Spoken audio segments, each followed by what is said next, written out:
Yeah, I volunteer. It's a long story, Mike. What happened? I turned 17 in June of 1943, and I always wanted to go in the Navy. I was in the from a little kid. And when I turned 17, it was June the 20th, 1943. I finished my junior year in high school, and all my buddies were all going in the service, and I just couldn't wait to get in myself. So on June the 26th, I got my father to sign off so I could go in the Navy. I went into New York City and enlisted at that time. And I got sworn into the Navy and was sent back home again and told to come back in 2 days. And the second day we went back and boarded a plane, or a train, I'm sorry, not a plane, train. And we headed for Great Lakes, Illinois, which was right outside of Chicago. And that's where we started our boot training in July of 1943. We were in boot training through July, August, and about the middle of August we finished up. And at that time we were given a 15-day leave, so we go home and visit our families and then report back to Great Lakes. So while we're in boot camp, which was an exciting time in our lives, they really put you through a lot of work, and you don't get much sleep. You're up all the time, doing calisthenics, marching, shooting, getting injections. Everything happened in boot camp. Shaved, shaved bald actually. So it was a lot of fun and a lot of hard times.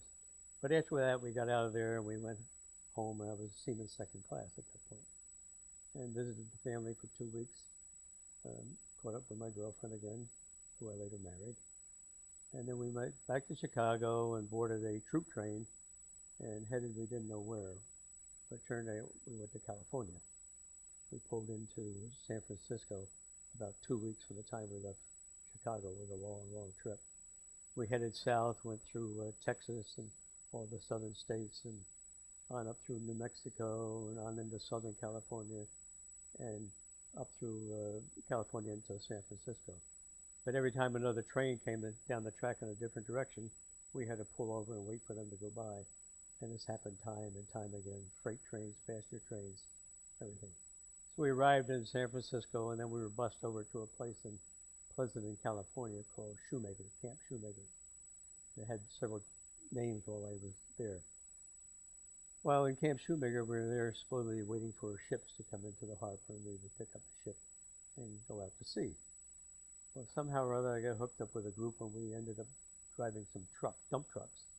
They needed some dirt in some parts of the camp, and I was assigned to drive a dump truck, and that lasted for a few days.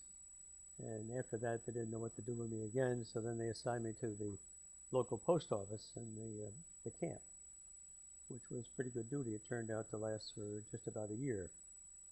I went into the post office in September 1943 and got out in August of 1944. During that time, we had a lot of opportunity to visit parts of California, and I fell in love with San Francisco and the Bay Area. I spent a lot of time there on my free time. But it was some great time for me because I was able to meet a lot of my friends I went to high school with and friends from town.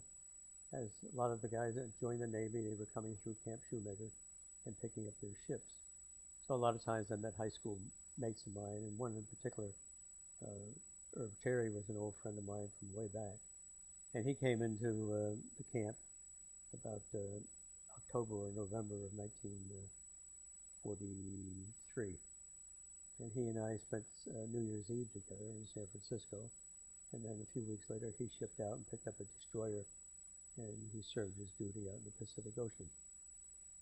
Lo and behold, in August of 1944, I got the word that my duty at the post office was done, and I was going to be heading for a ship shortly. So sometime about the middle of August, my number came up, and myself and about 20 other guys packed our sea bags, caught a bus, packed our bags into a truck, and then we headed for a place called Mare Island, California. Mare Island, California was a ammunition depot, and we picked up an ammunition ship, the USS Mazama, which was an ammunition ship AE-9. And about the second week in September, we pulled out after loading up with ammunition and headed for the South Pacific. Our first stop was along the way in Manus Island, which is about the 20th of September, sometime around there. And we met our sister ship down there, which was the Mount Hood. And Mount Hood was the AE-8. And we unloaded some ammunition on board the Mount Hood, and we stayed there for about 3 or 4 days. And then we headed out from there to sea again, and we stopped off at several different islands in the South Pacific, dropping off ammunition here and there, unloading ammo on some battle wagons, some cruisers, and aircraft carriers. And then we headed up to a little place called Ulithi Harbor, which was an atoll, and that was not too far from the Philippines.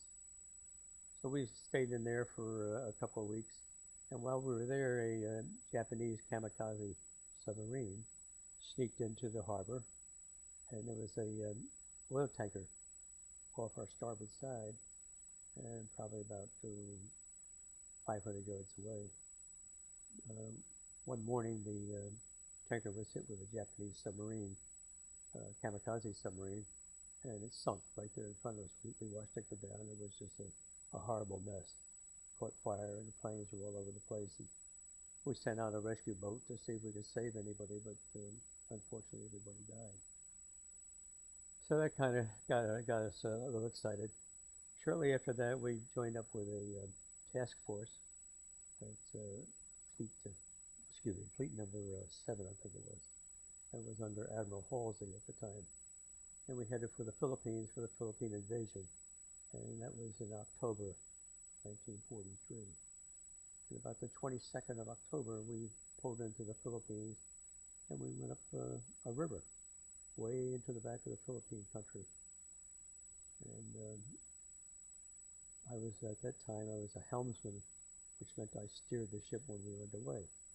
And I had the opportunity of steering the ship up this river. And we got way up into the river, way back in the backlands, and we stopped for a while, and the natives came out to visit us. So the natives came out in cutouts, canoes, and they were trying to trade with us. So they had all kinds of jewelry and clothing and whatnot, and they would barter with us as to paying for that. So I bought a grass skirt from them and some beads and some other things, and all the guys were very excited about that. So we were there about 2 days, and we headed back down the river again, and went back out into Leyte Gulf. And about 2 days later, the Battle of Leyte Gulf started. And this was a wild time in the Philippine area. We were cruising around Leyte Gulf with a destroyer escort. And one morning, I'm on the flying bridge steering the ship. And all of a sudden, we saw these planes coming out of the sky and starting to dive at different ships. And it turned out to be the Japanese kamikaze planes. And they started just about that time. It was the first time anybody had ever seen them. And sure enough, when the kamikazes came out of the sky, they hit the destroyer escort that was off our starboard side, and hit it right midships, and the destroyer escort just folded up like a deck of cards and went down below, and there was nobody rescued from that either. They just said everybody perished. And they had about 280 people on board the ship. So we continued through the rest of the day and on into that night, cruising into Leyte Gulf. And off in the distance, we could see the ships doing battle, the battle wagons, and the cruisers were all fighting the Japanese battle wagons and cruisers. And it was like we were seeing fireworks. The sky was lit up with the explosions that were going on.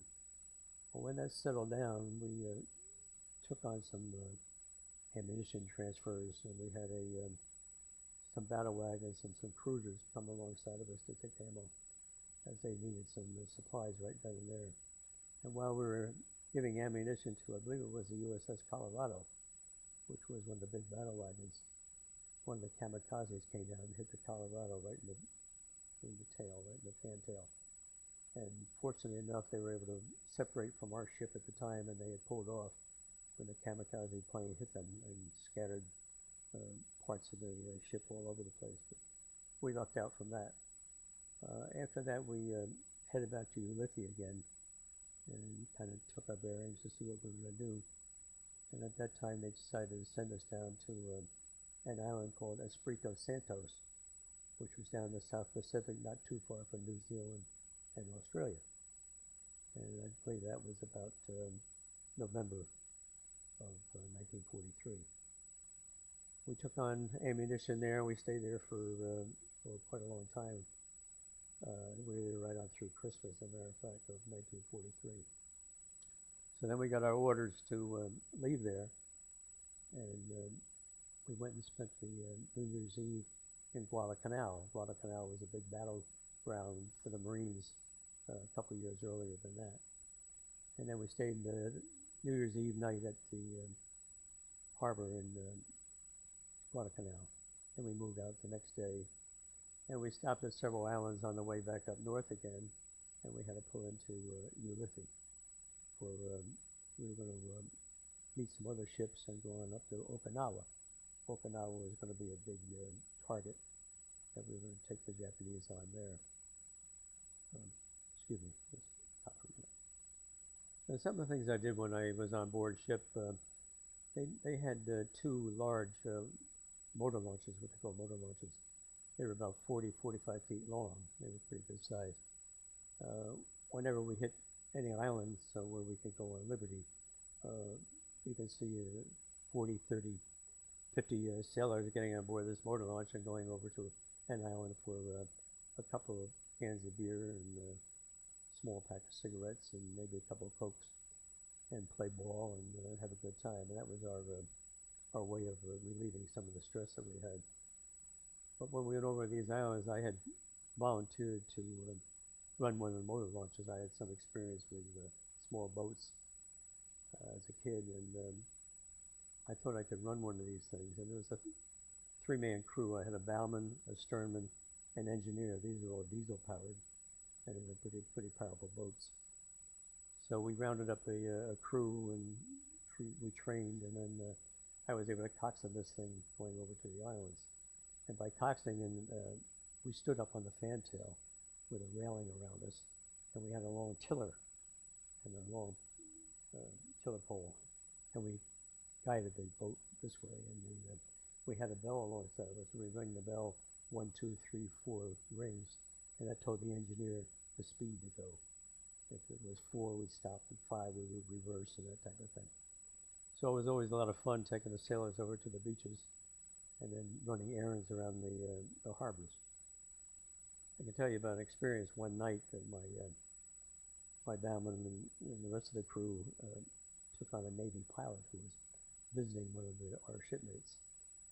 And about 7 o'clock at night, I was called up to the bridge to take this pilot over to the USS Saratoga, which was an aircraft carrier. So I pulled the motor launch around to the landing, and we picked up the pilot. He came down the ladder and got into our boat.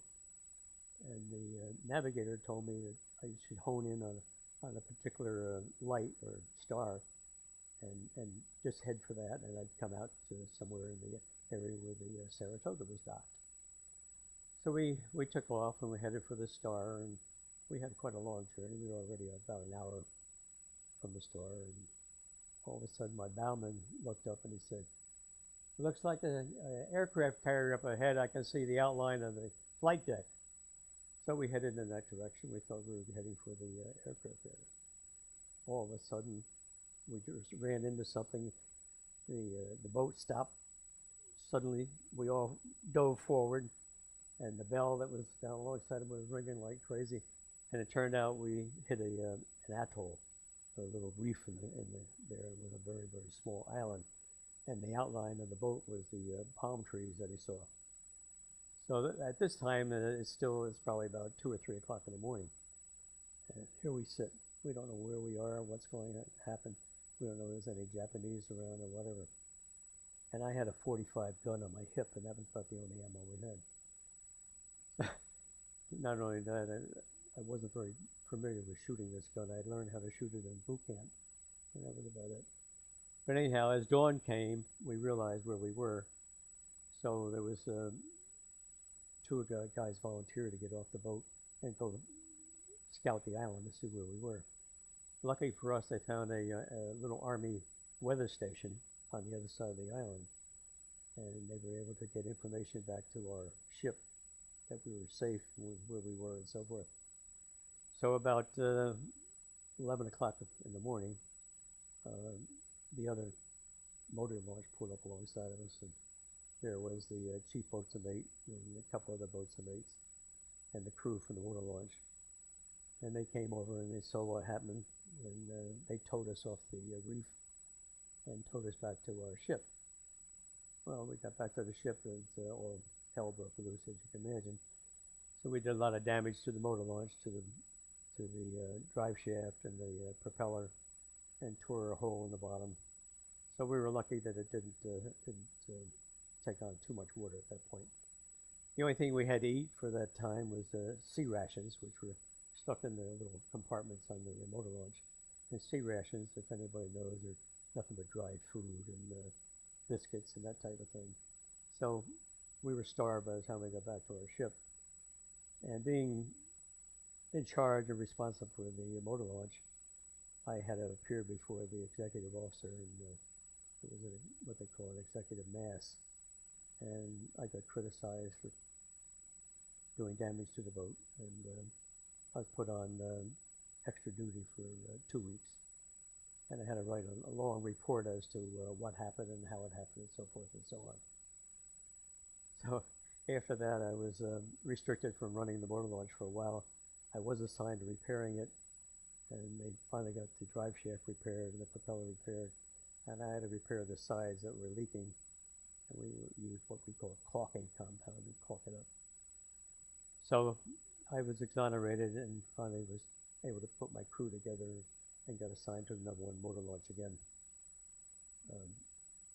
My bowman was my best friend on board the ship. His name was Eddie Marsh, and he and I did everything together, and we were always together on board ship. Can we stop right there for a minute?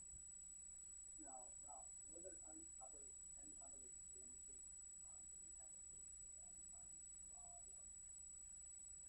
Well, you know, I mentioned my bowman and I were very close, Eddie Marsh. And while we were in Ulithi Harbor on January the 12th, 1945, I was on watch that night, the night of the 11th actually. I was on watch, on a gun watch, from midnight till 4 o'clock in the morning. They call that 0400. And at 0400 I was relieved of my watch and went down to my bunk and crawled in. And after you were on a 12 to 4 watch like that, you got to sleep in an extra hour in the morning. So at 6 o'clock, 0600, the sweepers sounded off. The boatswain mate comes on the loudspeaker and announces that sweepers are due up to the main deck to sweep the ship down fore and aft. Well, I was in what they call the first division, and I would have been one of those sweepers going up. But since I had slept in that morning for an extra hour, I stayed in bed, and the rest of the crew in the first division all went up to the deck. In the first division, we were in a bunk area that we all slept together, 3-tier bunks, and I was in the top bunk. So along about 6:45, general quarters sounded, but I was into my sleep. So I jumped out of my sack and got dressed real quick and headed for the stairway, which was called a ladder. Stairway going up to the main deck in the bunk.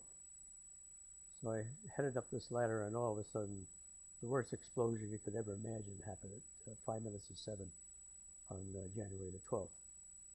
A Japanese kamikaze submarine had been spotted off our starboard bow by one of the sailors up there sweeping. And he no sooner spotted it when all of a sudden it dove into the water and went underground, or under the water, and headed for our ship. So that's when they sounded general quarters.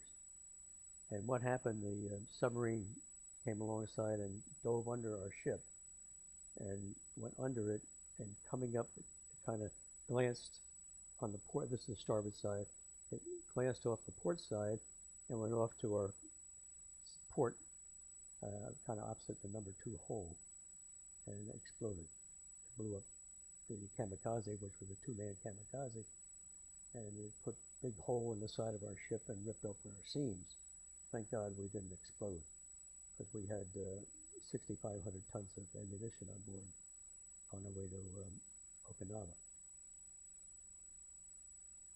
I headed up the ladder, and as I got halfway up the ladder, the explosion hit and threw me back off the ladder down to the deck below me again, and it kind of jarred me, and I was in a daze for a bit there. And when I came to, I realized what had happened. I started back up the ladder because my gun was on the far side of the ship on the flying bridge. Excuse me. So I was on what they call a pom-pom, which was a 2.2 pom-pom gun. It's an anti-aircraft gun. And it shot off two-inch shells. So when I got up to the top of the main deck, the water was up to my knees at that point, and I couldn't get out toward the forward part of the ship because it was just in a red haze, and there was stuff flying all over the place yet. And I had to go down the hatchway and come out into the rear of the ship, and went around the back of the ship and then up a ladder on the outside to my gun mount. I got up to my gun mount, and I was the last one to reach it. And I was what they called the trainer. I sat in a seat like this, and I had a little switch I had to grab and pull. And when I did that, it tied me into an electrical current. When I did that, the whole seat seemed to jar. I thought I was getting electrocuted. It was terrible. But at that time, then we came live, and I was able to control the gun. As it turned out, we did not use the gun because the Japanese ship had just or kamikaze submarine had just destroyed itself. So we were there most of the day, thinking maybe there'd be other things coming along to add to the excitement. But as we started to take on a lot of water in the front part of the ship, and the skipper decided he was going to head for the island and ram the island and hold the ship up so we didn't destroy all the ammunition. But fortunately, being in the atoll where there are hundreds of other ships, there were 2 seagoing tugs there, and in addition to that, there was a repair ship. And repair ships are huge, and they're powerful. The 2 seagoing subs seagoing tugs put alongside of us, and they started pumping the water out of our hole so that we could stay afloat. And at that point, then the skipper just shut the engines down, and we just put our pumps on and got rid of as much water as we could. A few hours later, the repair ship pulled alongside of us, and they held us up for the rest of the time. And they sent divers over the side to see what kind of damage was done. And they told us our seams were wide open and we had a hole in the ship. So they started doing some emergency repairs. And in the meantime, we just kind of hung around and waited to see what was going to happen. They took roll call and found out that my best buddy, Eddie Marsh, was missing. Several of the guys that were on top of the ship sweeping down that morning had gotten knocked into the ocean, and they were starting to get out. They were throwing lines and they bailed out, but we still didn't find Eddie Marsh. And 2 days later, they found Eddie Marsh floating in number 2 hole. He had been knocked in when the explosion happened, and he was in the hole with all the ammunition on top of him. And it was a terrible sight. He had swollen up. It was something you don't want to discuss. But I got my call. The number 1 motor launch was told to come alongside. They're going to pick up Eddie Marsh and take him over to the hospital ship. So we pulled up. I pulled up the launch up to the number 2 hole, and they took a winch and they picked up Eddie Marsh's body. He was in a body bag and in a metal, not a metal harness, a metal, what do you call it? Cradle, like. Anyhow, they brought him over and lowered him onto my motor launch. And then the navigator came on board with me. And it was my crew and the navigator, and I had to get another bowman to take Eddie's place. And we headed over to the hospital ship, which I think was called the USS Hope at the time. Beautiful, beautiful ship. It's a big white ship, big red crosses on it. We pulled over there and pulled up alongside of their landing dock, and a corpsman came down and took fingerprints of Eddie. Unfortunately, after he took the fingerprints of Eddie, it left Eddie's arm hanging outside of the body bag. And having been in the back of the boat, as we were going along, the wind was blowing in my direction, and the skin was falling off Eddie's hand, and the odor was something he didn't want to ever smell again. But we headed over to an island, and the navigator, being on board with me, was able to find our way, and we got to the island. It was an island where they buried anybody that died out there. We dropped Eddie's body off, and we headed back to our ship. I guess we got back to our ship about 4 o'clock in the morning. And the next day, they decided they were going to bury him, and they got another crew of volunteers all together to go over for the funeral. And at that point, I couldn't go. It was because I was on the late getting back to our ship. So anyhow, they sent a crew over, and they buried Eddie and came back, and everybody was very shaken up about it. And Eddie was a great guy, full of fun, and we missed him a lot. So after that, we used to have church services on board the hospital ship every Sunday, so I started going to Catholic services over there. Eddie was a Catholic.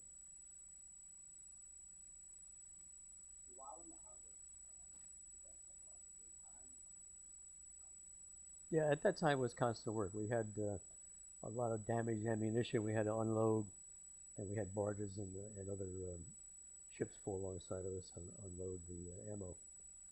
And one thing I neglected to say, besides being a helmsman, besides running a motor launch, I was also a winchman. I ran the winch on number 3 hole.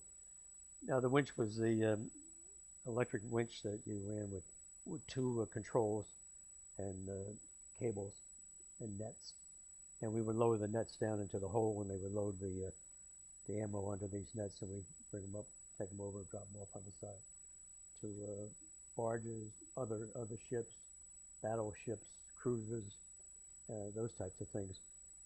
So when we were at anchor, while we were in the harbor and other places, and it was my turn to be on duty, I would have 4 hours on, 4 hours off, and I'd be the main winchman on number 3 hole.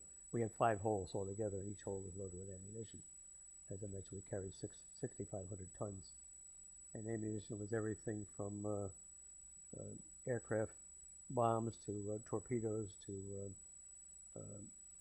shells for the battle wagons, for the cruisers, and they had powder bags, and we just loaded everything, and we even had destroyers that pulled. It was exciting for a destroyer. Every time a destroyer pulled alongside of us, they were so fast.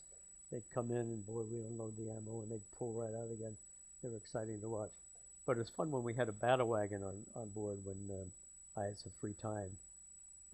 Battle wagons were known to have soda fountains on board, where they served ice cream and soda and so forth. So a few of us would jump over on the battle wagon, we'd go and get free ice cream and free soda. It was a real treat. And then we had cargo ships that came alongside, which were the Merchant Marine, and they were always well stocked with food, and we'd have a way of getting on board them and getting to the area where they had their food stocked, and we'd be able to get some fresh fruit and oranges and things like that, and cookies, and we'd smuggle them on board, and we'd hide them on the ship so we could have that. One time, a few guys, we got a case of peanut butter, little bottles of peanut butter, and we sneaked them down in number 3 hole, and we tied a rope around the box, and we lowered it down the air shaft, and it had a screen on the air shaft. We tied it to the screen, and there was about 6 of us that knew that was there. So what we would do was steal the saltines from the cafeteria, and when we had a lousy meal, like, liver or something like that, it was horrible. We would go down number 3 hole, the 6 of us, we down and had peanut butter along with the saltines. That'd be our snack. So we got a big bang out of that. So while we were underway, sometimes we even got had boxing matches and different things that we had a chance to do. But we did have a lot of free time when we didn't have our watches. But except for being on the watch on the guns, watch on the steering the ship, and a watch with my service time on the winches, we were pretty busy guys. And even if I had my 4-hour shift on the winch, the free time wasn't always free time. We had a lot of chores to do while we were on the ship, and painting was one of the main things we had to do. We're always painting. The ship never stopped getting painted. So while we were in the getting the ship repaired, it took probably about 2 or 3 weeks before they got it repaired. And then we were able to get underway, and we headed for Guam, the island of Guam, to get some more repairs. So we headed for Guam. We stayed in Guam for a while, and there were some repairs that Guam couldn't do for us, so we had to go over to Saipan. So we went over to Saipan. While we were at Saipan, they took us on a tour of the island, which was quite a big place.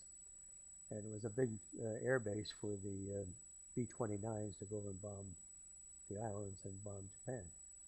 So all day and all night, these big, huge planes are taking off and going right over our ship. And it was amazing to see them. They were big, big, big planes.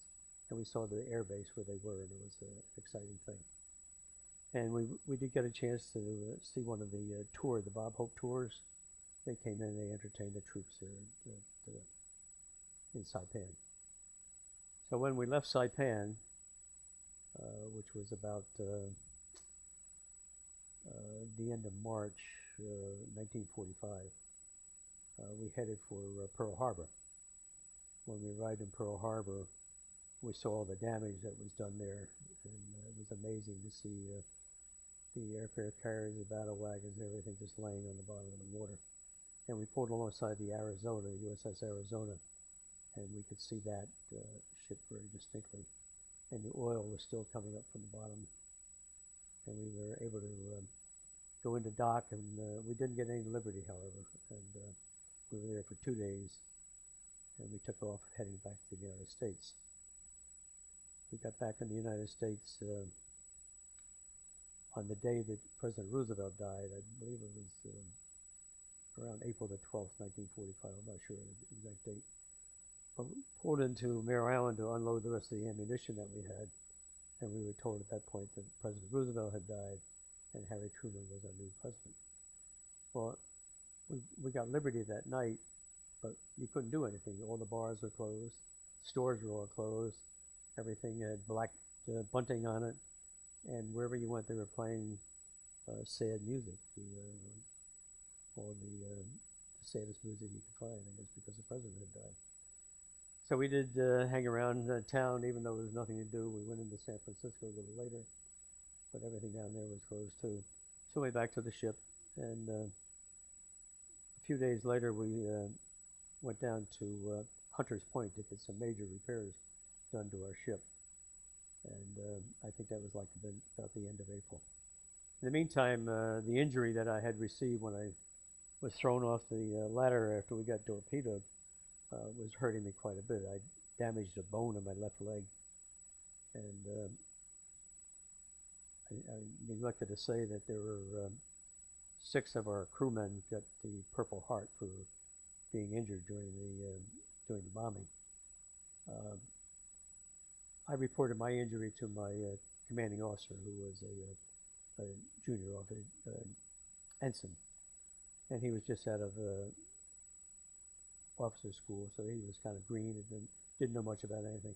So he told me I could get the Purple Heart.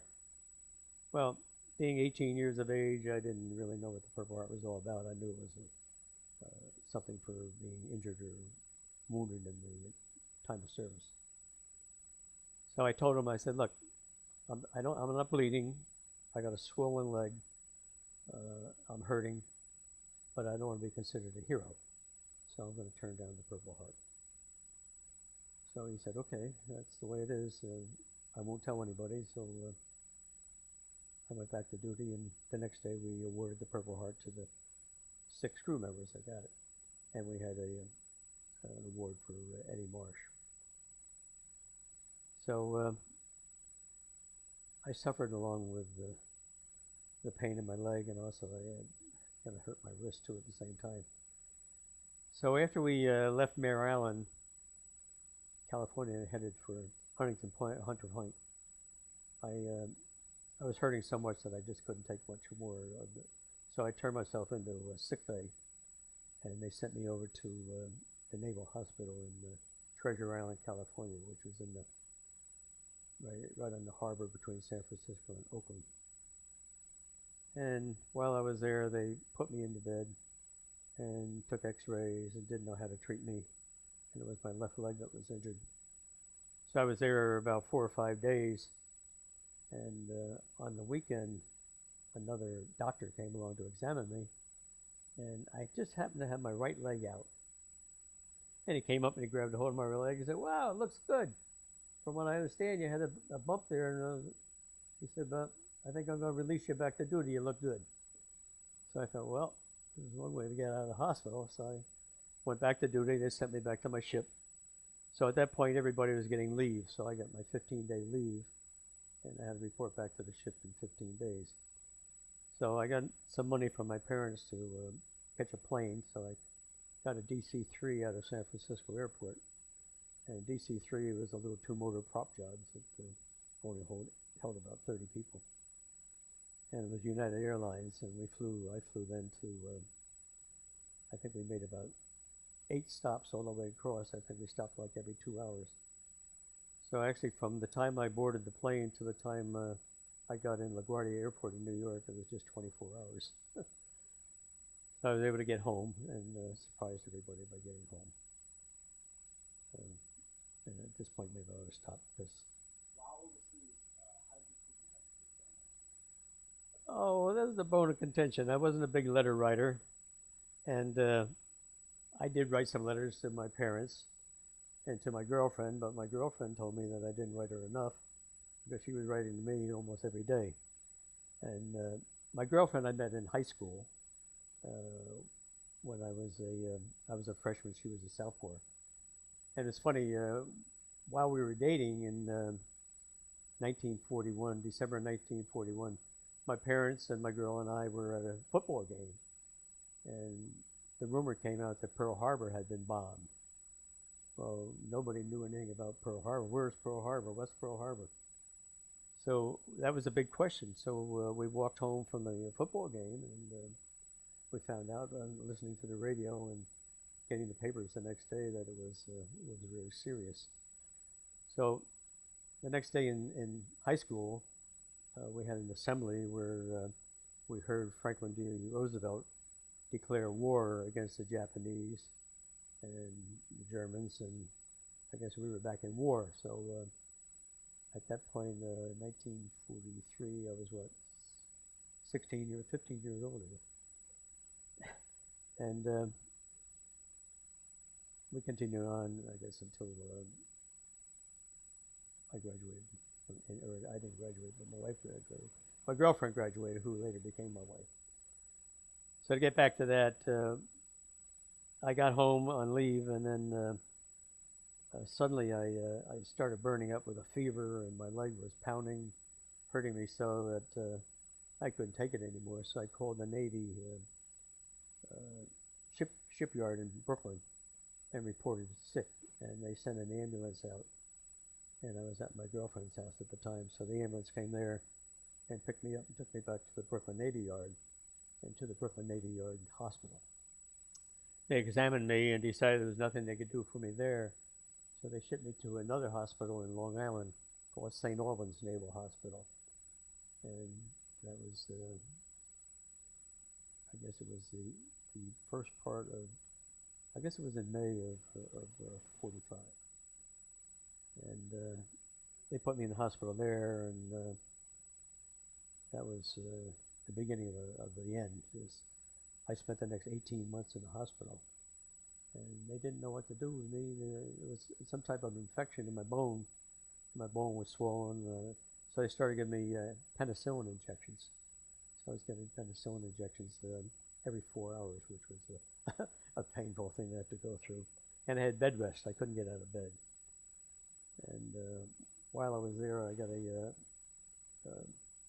infection in my blood, a blood infection. They turned out that my tonsils had gotten infected. So they decided to take my tonsils out. So they took me into the operating room one day, and I had this little short doctor came in, and he said he was going to take my tonsils out.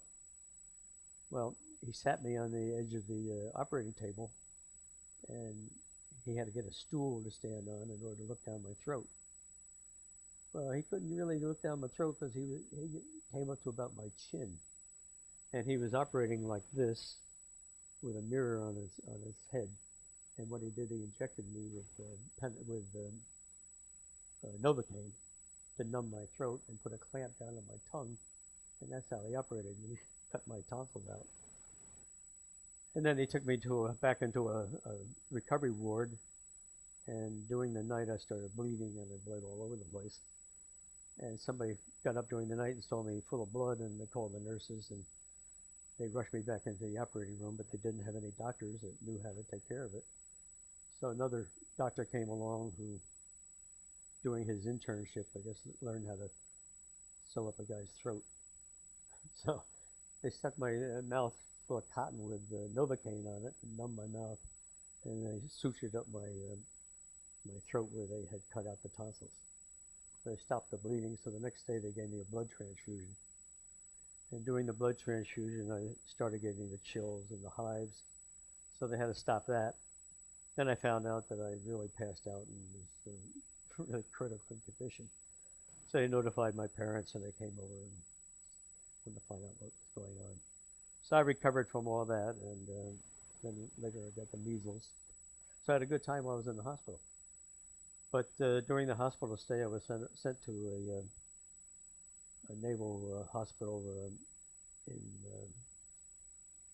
Brooklyn, New York, I guess it was, out on the ocean, called Seagirt. And it was a hospital that was fixed up for recuperation. So I spent about 3 or 4 months there, and then was sent back to St. Albans. And then the following summer, I got sent out to Asbury Park, New Jersey, to a hotel there. It was a recuperation hotel, and we recuperated there. And then I was sent back to St. Albans. So in August of 1946, I was discharged from the Navy hospital with an honorable discharge and sent home.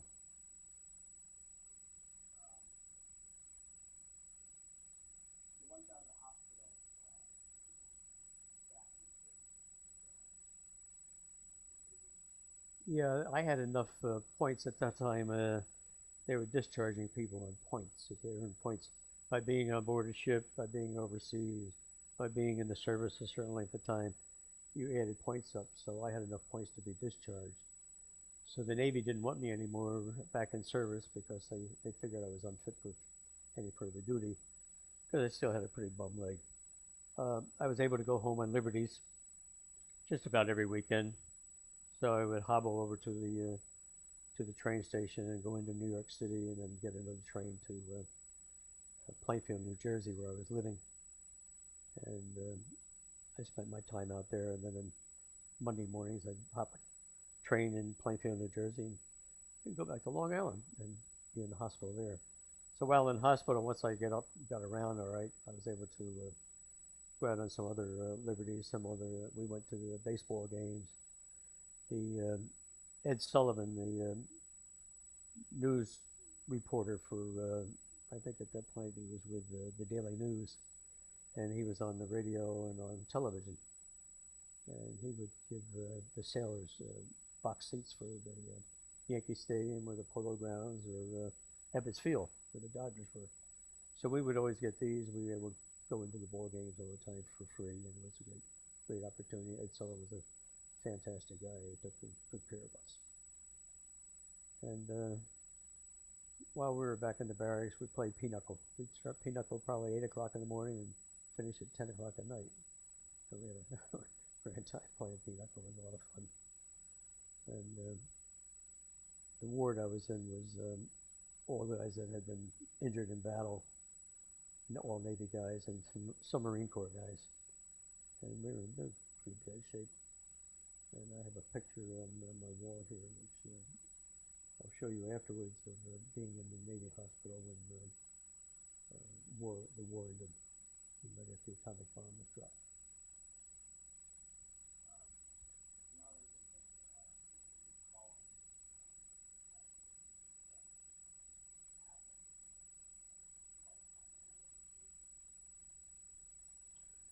Well, I remember one time in boot camp we had a guy that was kind of a different guy than the rest of us. You know what I mean? He didn't like to take showers, and he was kind of what they called an oddball. So one night, guys all decided to gang up on him, and they picked him up, carried him into the shower room, stripped him down, held him down under the shower, and everybody took a bristle brush with soap. We rubbed the guy down to clean them all up. So that was an embarrassing thing for him, but this was something the guys felt they had to do. So we had a few pranks like that.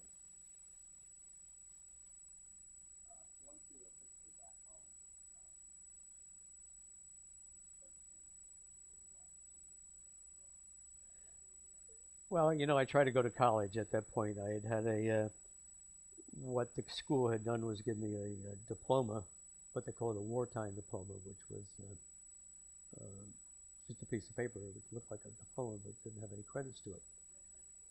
Yeah, this was high school. I finished my junior year. So in September of 1946, when I found out I couldn't get into college, all the colleges turned me down because of that, didn't have enough credits. I found out I had to go back to high school. So being a Navy veteran, I didn't have to go to all the classes. I only had to go to 2 classes to make up enough points to get to credits to graduate. So I went to, I think I had algebra, geometry, and Spanish. I guess I had 3 classes. Geometry was a little rough. Algebra was a piece of cake. And Spanish, I had flunked Spanish in my junior year, and I knew I was in trouble with to go back in my senior year. So I went to a junior college to take Spanish 1 all over again, and I was taking Spanish 2 back in high school after getting out of the Navy. And it was the only way I could get the points together to graduate. So I would go to school. I'm not sure whether I went to school every day or 3 or 4 days a week, I'm not sure. But all I had to do was go in for the class and come home, and then go in for the class and come home. So I bought a Model A Ford, which was a 1926 Ford, which was a beauty. It was yellow and green, and it was the first car I ever owned. I think I paid about $200 for it. So that's what I would run back and forth to school and take my girl out on dates. So when I finally got out of high school in June the following year, June of 1947, I was able to get into college, and I went to Rider College, business college in Trenton, New Jersey, and joined an international fraternity called Delta Sigma Pi, and made a great college life. But along about August of 1948, I was just starting my junior year in college when my wife and I decided to get married. My girl and I decided to get married. So August the 14th, 1948, I married my wife, Corrine. And we went on a honeymoon up to Cape Cod for 2 weeks. Neither of us had a penny to rub together. We were poor church mice. She was working at Bell Laboratories in New Jersey. And I'm just out of the Navy, going to college, and no job future there at all. So fortunately, being an injured sailor, a veteran, the Navy Veterans Administration reimbursed me. I think they gave me something like $200 a month to go to college. That's the GI Bill. Yeah, thank God for the GI Bill. And I went under Public Law 14, which was for disabled veterans. They paid for all my books. Anything I needed in college, they took care of. And they paid me $200 a month. I was able to room in an apartment with another guy for $8 a week.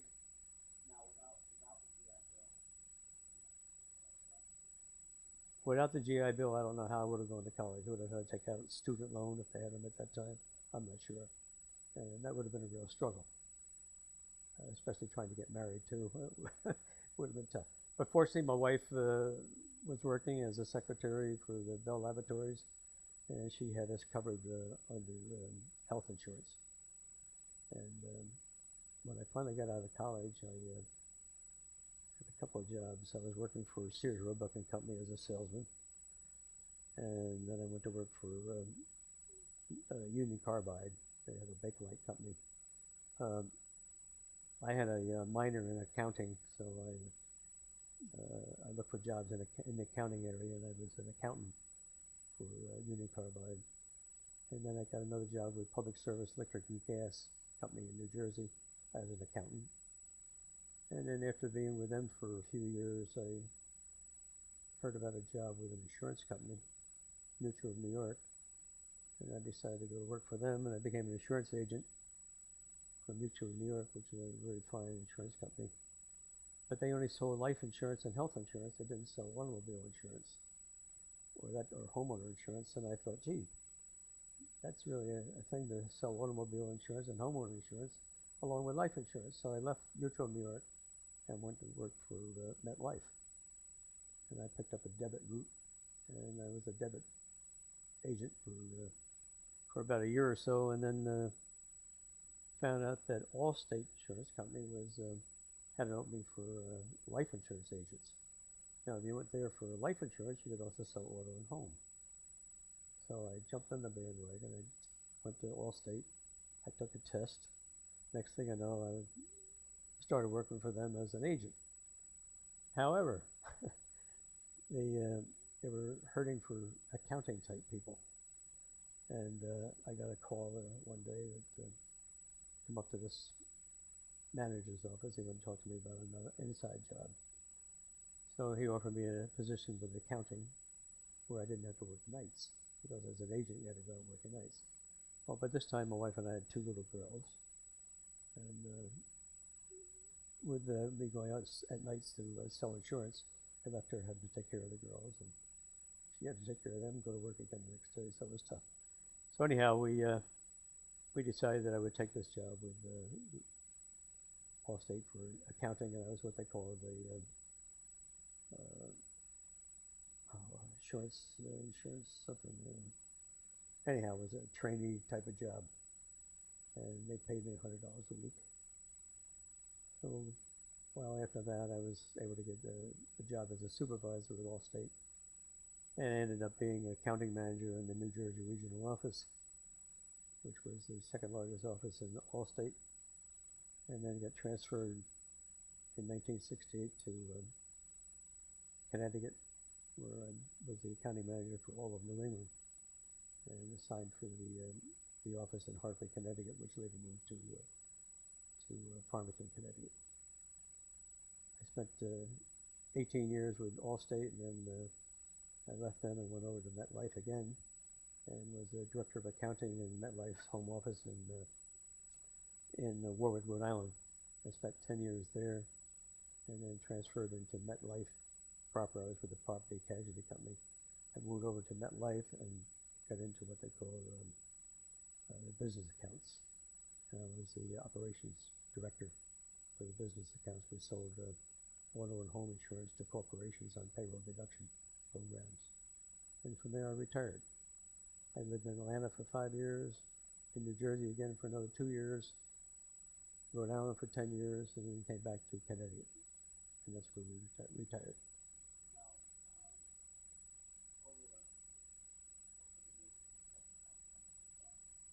Oh yeah, I have a internet connection not only with friends from the insurance industry, but friends with the USS Mazama, my old ship. Because what happened, the younger guys, the guys who were on the ship from the 1960s, they formed a website, and all the ammunition ships, there were probably 20 of them or something like that, they all got together and formed an association. So there's an association of ammunition ships that have a meeting throughout the country once a year. This year it's going to be up in Seattle, Washington. This past year it was down in St. Louis, Missouri. And every year it's in a different place where there's a Navy base or something of that sort. I unfortunately, because of my health, I'm not able to go to these meetings, but I have a group of guys that email me practically every day of the week, and we correspond this way, and I get letters from guys and phone calls from guys. And as far as the USS Mazama is concerned, there's probably, I'd estimate at this point, 12 to 15 guys that still survive. One of the guys that went on board ship with me, Bob Bettendorf, he was, when he got out of the Navy, when he got off the USS Mazama and got discharged, he took his GI Bill and learned how to fly.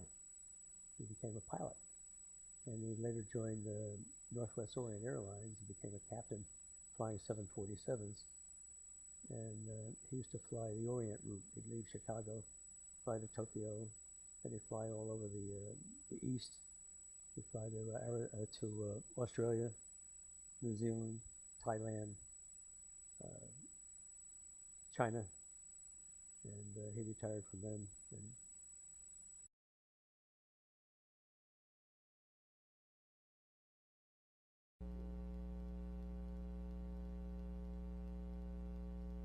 well, I left off talking about Bob Bettendorf, who learned to fly as a result of the GI Bill, and his experiences flying over to the Orient were fantastic. He used to tell me stories about flying into places like Hong Kong and Shanghai and things like that. And it's funny, I have a flight simulator on my computer, and I fly all the same kind of planes that Bob used to tell me about. And he gave me some ideas on how to fly and types of landings to make and so forth. So I thank Bob for that. And unfortunately, I got a call from one of Bob's sons in February. Bob had passed away, and he was a great guy. But he and I served all that time in Mazama together and left the ship the same month after we got back to the States. So he experienced everything I did on board the ship. I hate to see him go. But as I mentioned, there's probably no more than a dozen of us left that were on board the Mazama.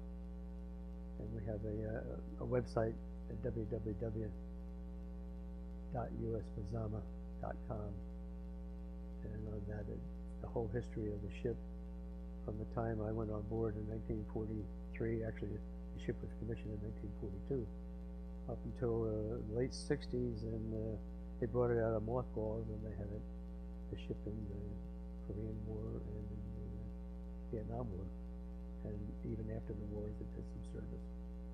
But now it's scrap metal. But I get calls and memos from all these guys that served in it during the 60s. It was a lot of fun. I'm just sorry that I can't get out to the reunions to meet them all.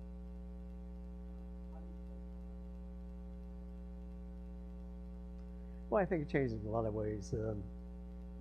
Not only did I learn what it was all about, what life was all about. I went in at the age of 17. 6 days after I turned 17, I'm in the Navy.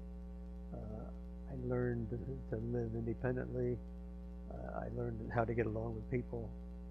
You can't get along with everybody, but we sure try. And if it wasn't for the Navy, I probably wouldn't have met half the people I did meet. I wouldn't have had the opportunity to go to college free of charge. And I got some good medical care while I was in the Navy. And I had my leg operated on after I got out of the Navy by the Veterans Administration. Was taken to the orthopedic hospital in Orange, New Jersey, and they took a part of my bone out of my left leg and fit me with a boot that I had, a brace that I had to wear on my leg for a couple of years until the bone healed back, and walking with a cane and crutches and that type of thing. But I was able to get back at it again. I got a disability from being in the service. I get a monthly pay for the injury. So it's been kind of good life. I met a lot of great people, and I love the Navy, and I'm glad I was able to do it. I only wished I could have stayed a little longer.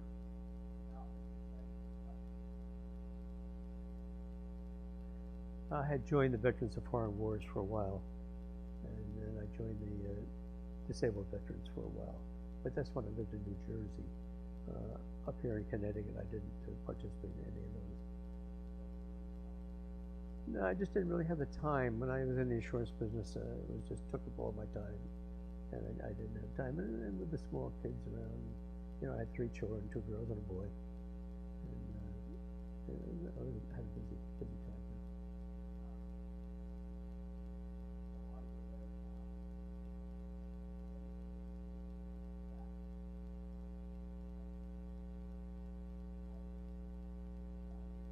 No, like I said, I'm not a writer. I couldn't write to save my soul. I would write not that often. I would write my parents, and I'd write my girl maybe every 3 months, though she didn't think she got enough letters from me. But she was good. She was faithful. She wrote to me quite freely. I lived for her letters, and I lived for my parents' letters. And we didn't get mail that often. You know, when we were at sea, we only get letters when we pulled into a harbor somewhere, and that was not too frequently. We hit a lot of islands, and we passed a lot of islands that you hear about today, Fuji Islands, the Russell Islands, and we talked, and the Marshall Islands, and things like that you hear about. But, every now and then the mail bags would catch up to you, and you had to sit down and read your letters after you got a mail call. So, but no, I didn't communicate that good.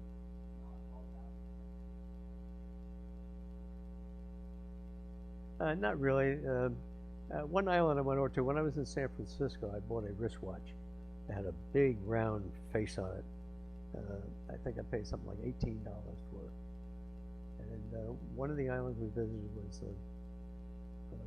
had natives on it, and the natives were bartering with you, selling everything they could sell, buying anything they could buy. And this one native was wanted watches. He loved, when he saw my watch, he loved my watch. And he would write a figure in the sand, and if you didn't agree with it, you wipe it out. He put another figure down, then you could put a figure down. So we got up to about $80, $60 to $80, I forget what it was now. Like I say, I paid $18 for the watch. And he gave me US money, $80 cash, and I gave him the watch. I bought another one on the ship. They had a similar watch on board ship, and I think I paid like $10 or $12 for that. But you know, we played cards a lot on board ship, and if I made $80 there, I probably lost it that night on the card game.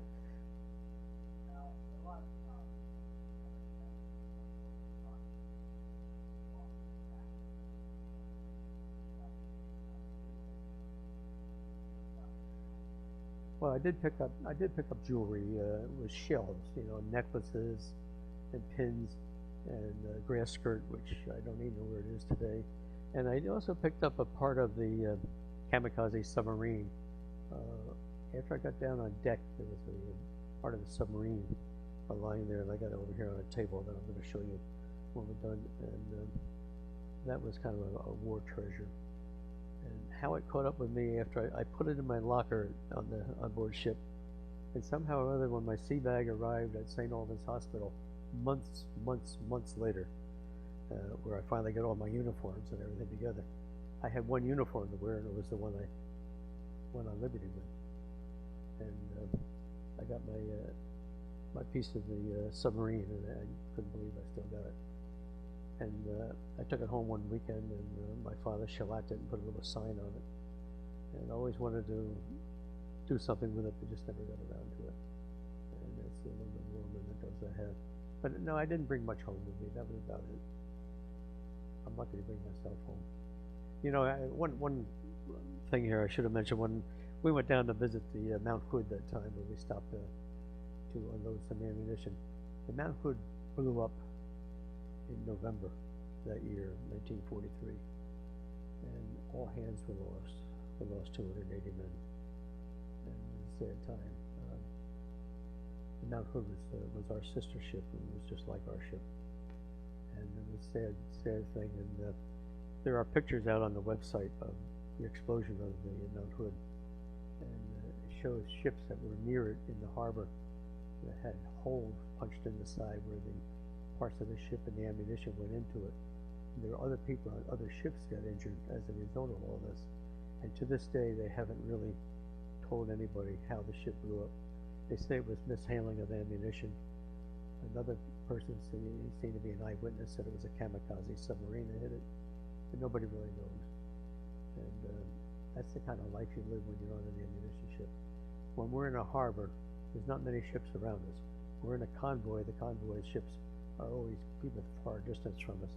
When we pulled in anywhere, we weren't welcome because we were very, very dangerous. Why the kamikazes never came out of the air and hit us when they hit that destroyer escort in the Lady Gulf that time, I'll never know. But they could have nailed us left and right there.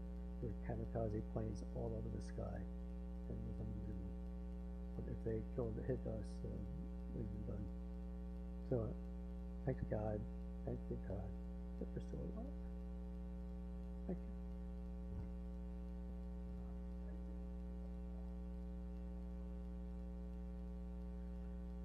No, you know, it's funny.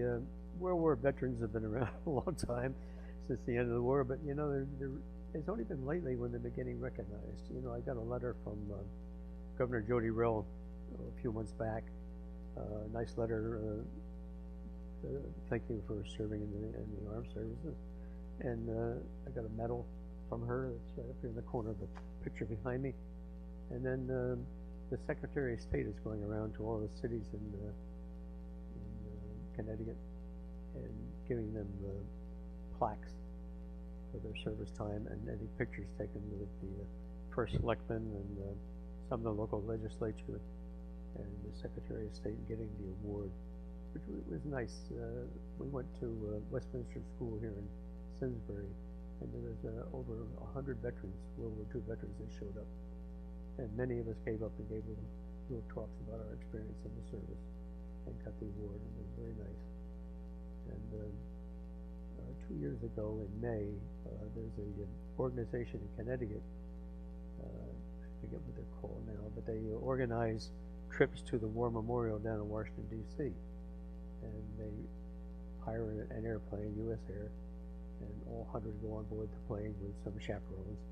And we leave like 7 o'clock in the morning from Bradley Field and fly into Washington, D.C. And it's fantastic. They have fire engines that greet you as you land in the Washington, D.C. airport and spray you with the water. And they have big signs out welcoming the veterans. And when you get off the plane, there are people greeting you, and they have bands playing, and just a wonderful time. They took bus loads of us over to the War Memorial, and we toured the War Memorial. And they fed us. They took us into a tent, and they fed us some food. And then we put us back on the bus, and they toured Washington, D.C., and we stopped at all the memorials. The Korean Memorial, the World War II Memorial, the Army-Navy Memorial, the Navy Memorial, Arlington Cemetery. And it was just a fantastic day. And then they brought you back. We landed about 8 or 9 o'clock back in Bradley. And we got off the plane in Bradley. There were hundreds of people there greeting us with flags and bands. It was very, very exciting. Just a fantastic day. And so we got some recognition, and it's kind of late, but we got it. It's just nice. So it's finally they recognize the veterans. I guess they're looking at it now, saying there's about 800 veterans a day pass away from World War II. So they're getting down to just a few thousand left. So we're glad to take advantage of everything we can, and we look forward to having this tape conversation in Central Connecticut State University, particularly for us.